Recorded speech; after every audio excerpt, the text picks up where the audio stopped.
What happens when management is the only group judging whether management is doing a good job? That's exactly the risk COSO Principle 2 is designed to address. Unchecked leadership, weak oversight, and internal controls that look good on paper but fail in practice. Welcome back to this series on the 17 principles of the COSO Internal Control Integrated Framework. In each clip, we break down one COSO principle in plain language, connect it to real business risk, and explain what it means for management, auditors, and boards. Today we're looking at Principle 2, which sits under the control environment component. The Board of Directors demonstrates independence from management and exercises oversight of the development and performance of internal control. In plain language, this means that management runs things, but the board must independently check on whether management is doing that responsibly. Principle 2 is about independent oversight. The board must ask questions, challenge management's assumptions, validate reporting, and call out management when they see inaccuracies or errors. In any organization, management is responsible for day-to-day decisions. They hire people, approve spending, run operations, prepare reports, manage risks, and respond to problems. The board exists to oversee management. They challenge assumptions, monitor management metrics and risk treatment, exercise their authority when they have concerns, and hold management accountable. That's why the board must be independent from management and actively involved in that oversight. Independence means that the board is structurally separated from management. That means avoiding even the perception of conflicts of interest, family or material financial relationships, influence from management, whether well meaning or malicious, lack of sufficient expertise. Any of these could cause a board to fail to exercise independent challenge over management. A strong board asks, are we being told the full story? Are appropriate risks being managed? Are control weaknesses being remediated? Is the reporting reliable? Are relevant laws and regulations being followed? Is internal audit able to speak freely? Are there any areas where management has too much unchecked authority? These kinds of questions hit the core of Principle 2. Principle 2 belongs to the control environment component, which is the foundation of the COSO framework.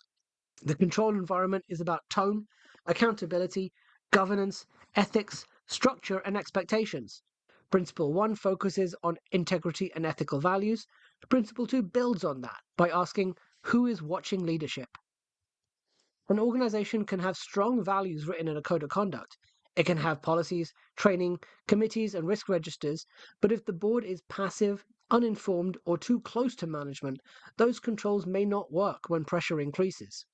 But if management is also the only group deciding whether internal controls are effective, there's a built-in conflict. Management may circumvent policies. They may even unintentionally overlook weaknesses. They may minimize issues. They may be too optimistic about performance. At worst, they may hide problems, delay reporting, or override controls. A mature control environment needs a board that's independent, competent, informed, and willing to challenge management when necessary. That's what prevents governance from becoming a rubber stamp. The COSO objectives, operations, reporting, and compliance, are the three key areas that should be represented in organizational goals. Let's look at how this principle applies across those objectives. For operations, the board oversees whether the organization is achieving its goals effectively and using resources responsibly. If there are repeated operational failures, safety incidents, project delays, cyber incidents, or service quality issues, the board shouldn't simply accept reassurance from management. It should ask for root causes, action plans, timelines, and evidence of improvement. For reporting, the board oversees whether information is accurate, complete, and reliable. Financial statements, operational dashboards, risk reports, compliance reports, ESG reports, and other information used for decision making. The Audit Committee plays a major role here, reviewing financial reporting controls, significant estimates, audit findings, and management judgments. For compliance, the board oversees whether the organization is meeting legal, regulatory, contractual, and ethical obligations. That could include privacy, cybersecurity, employment law, health and safety, industry regulations, financial rules, or reporting obligations.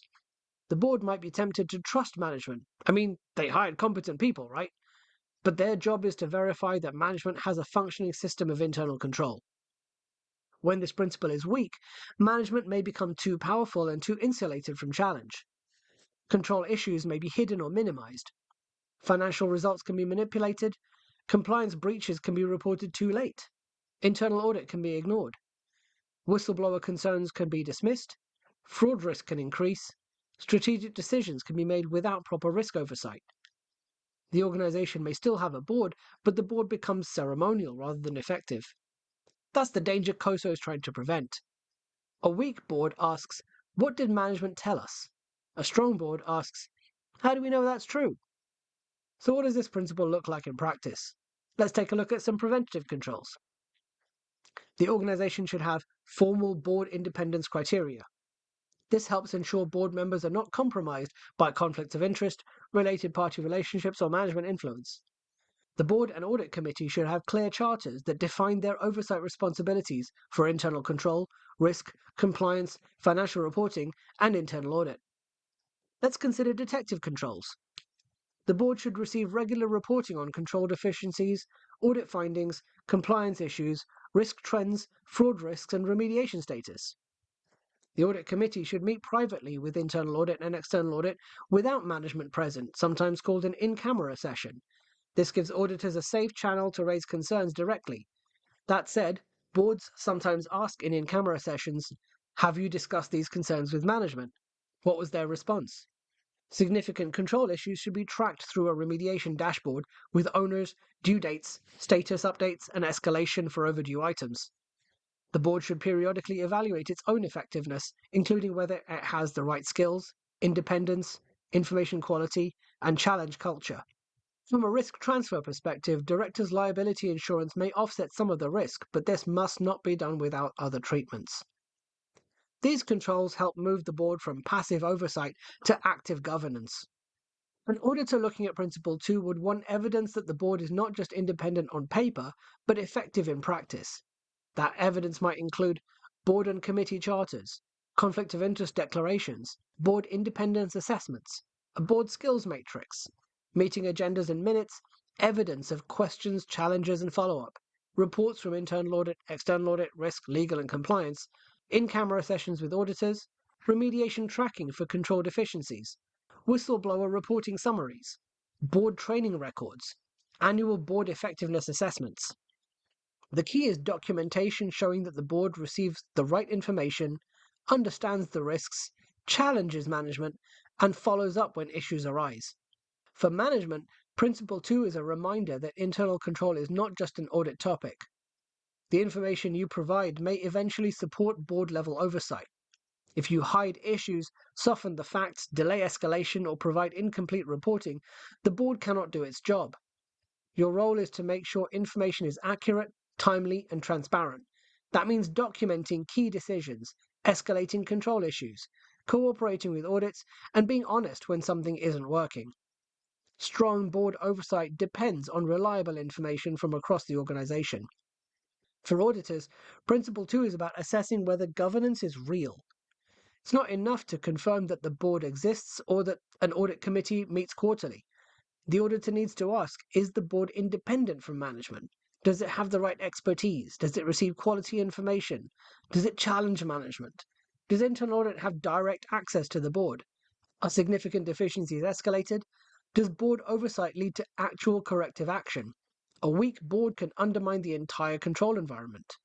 For the board, Principle 2 is a call to be active, informed, and independent. The board doesn't need to manage daily operations, but it must oversee whether management has built a reliable system of internal control. That means asking difficult questions, reviewing evidence, monitoring remediation, protecting internal audit independence, and holding management accountable. The board needs to be more than just a rubber stamp. It needs to be the organization's independent governance safeguard. So COSO Principle 2 is about one core idea. Management runs the organization, but the board must independently oversee management's system of internal control. When this principle is strong, the organization benefits from challenge, accountability, transparency, and better risk oversight. When it's weak, management power can go unchecked, and serious control problems may stay hidden until they become crises. In the next video, we're going to look at Principle 3, which focuses on how management establishes structures, reporting lines, authorities, and responsibilities in pursuit of organizational objectives. Like, comment, and subscribe if you want practical, clear explanations of internal control, risk, governance, and audit concepts.